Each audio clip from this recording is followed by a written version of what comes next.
of Morning Edition. Matt, how did you get started in radio?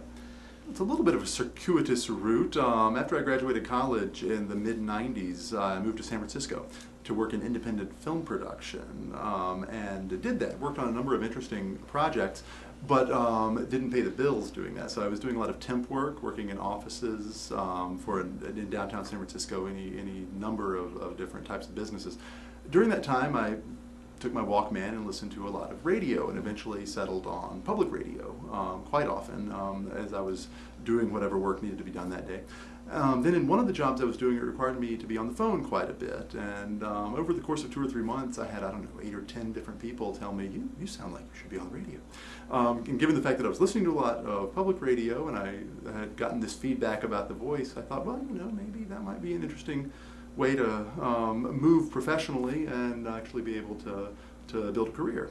So I got in touch with someone through a connection at our local public radio station there, KQED, who was a producer on a talk show.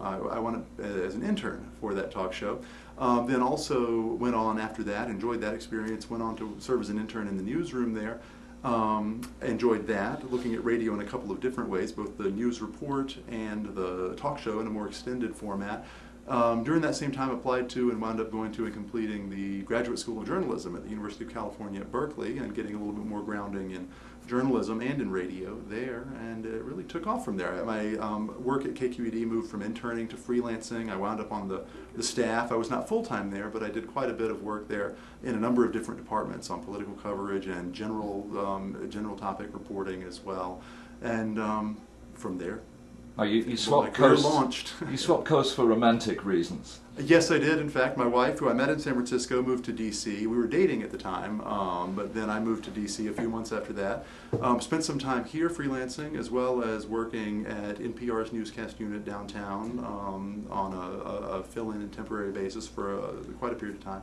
And then started here at WAMU a few years ago, and have done a number of different things here, but continued to work more on my radio and journalism bona fides. Morning Edition is the most listened to show in the daytime, most listened to show on the station. What are the challenges of hosting Morning Edition?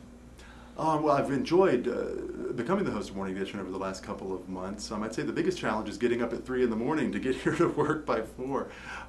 It's quite a schedule change, but it is exciting to greet the day with the latest news, look at what's going to be the major stories of a given day, to begin to feel that out when I come in around 4.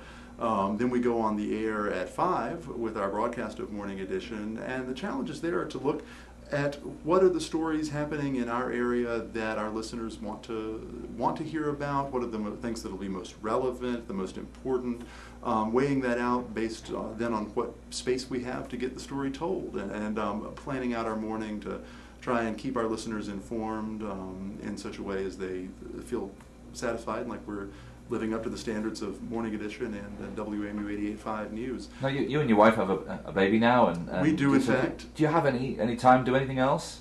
Occasionally.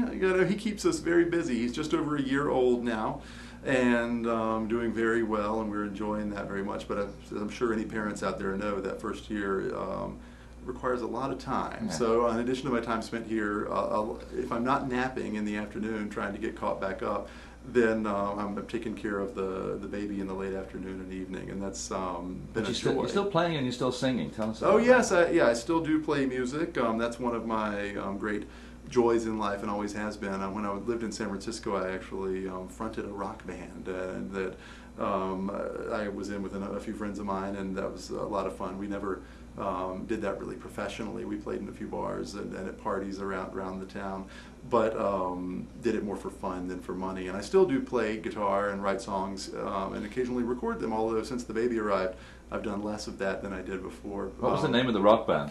We were the Evil Boll Weevil Boys. Will we find it on the internet somewhere? You might find some references to us on the internet. The music itself is no longer on the internet. For those lucky few who have CDs at this point, they are collector's items, I would say. No, they were available for a while on the web, but as with many items that were available during the .com days, they're no longer available because the website that was hosting that went out of business. But tell me about the choir.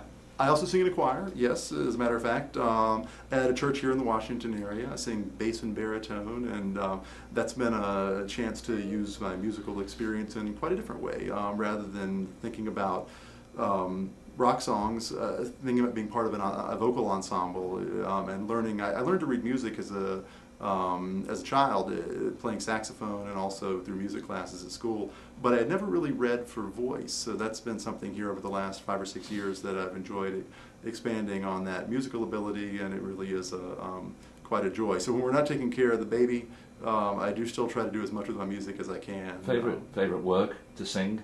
My favorite work to sing? Musical work? Oh, well, you know, my favorite work to sing, I would begin to name some of my favorite artists, perhaps, from when I was first learning to play guitar and continuing. I love Bob Dylan and always have. I also am a great fan of a guy named Townes Van Zandt, who was a Texas singer-songwriter. And I sing and play some of their music. Also sing and play some of my own songs. In terms of singing as part of an ensemble, you know, really, we've done quite a range of things with my choir. Recently, a song called Lord, We Give Thanks to Thee, which is by, I'm going to forget the woman's name who composed it, regretfully, but it's quite a rousing choral piece. We also sing an arrangement of Lift Every Voice and Sing by Roland Carter, which is, again, very rousing when you get a big group of people coming in. Maybe we could do with some of that on Morning Edition some days. A little bit of singing on Morning Edition? When there's not, perhaps on a slow news day. Yeah. I always joke with the producers that on the slow news days we're going to have to make up some jokes. We've yet to have to do that, but the day will come. The day may come. We look forward to it. Yeah, thanks. Matt, thank you very much. You're welcome, Mark.